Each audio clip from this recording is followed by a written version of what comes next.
s'engagent, qui prennent des risques, qui réfléchissent. Dès qu'on parle de non-violence, il y a 9 fois sur 10 une réaction. Ah, mais la violence est inscrite dans notre histoire. Il y a de moins en moins de gens qui disent qu'elle est inscrite dans nos gènes. Mais elle est inscrite dans notre histoire, elle est inscrite dans notre culture. Longtemps, je me suis demandé quoi répondre.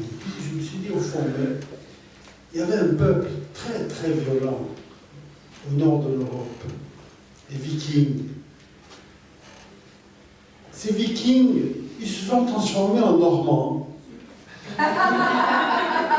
Et les Normands sont des gens qui vivent tellement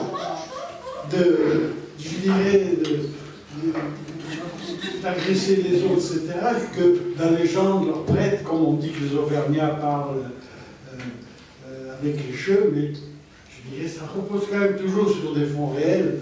Les Normands, quand souvent on leur dit alors tu penses d'abord peut-être bien que oui, peut-être bien que non.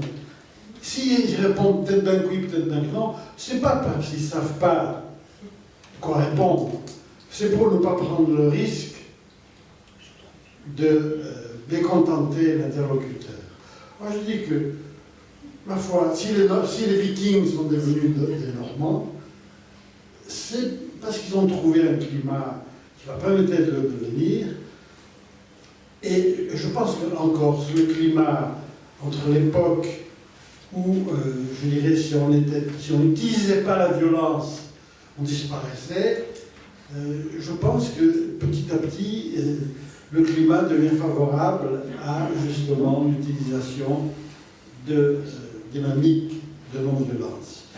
Et je dirais, prenez un exemple.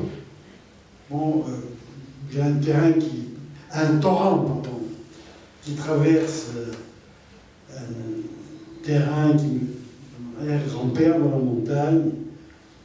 Tous les ans, ce torrent emporte un morceau de terre. La violence du torrent emporte de la terre. Bon, mais maintenant, je commençais à bien visiter le terrain et je vais mettre un petit barrage, je vais aménager les berges. Et je vais mettre une micro-turbine pour transformer la violence du torrent en force hydraulique pour produire de l'électricité.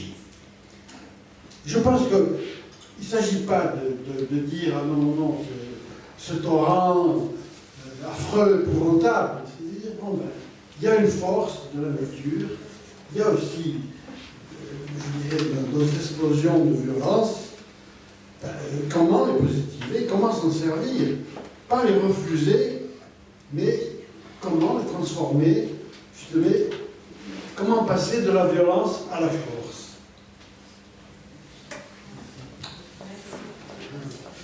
Merci pour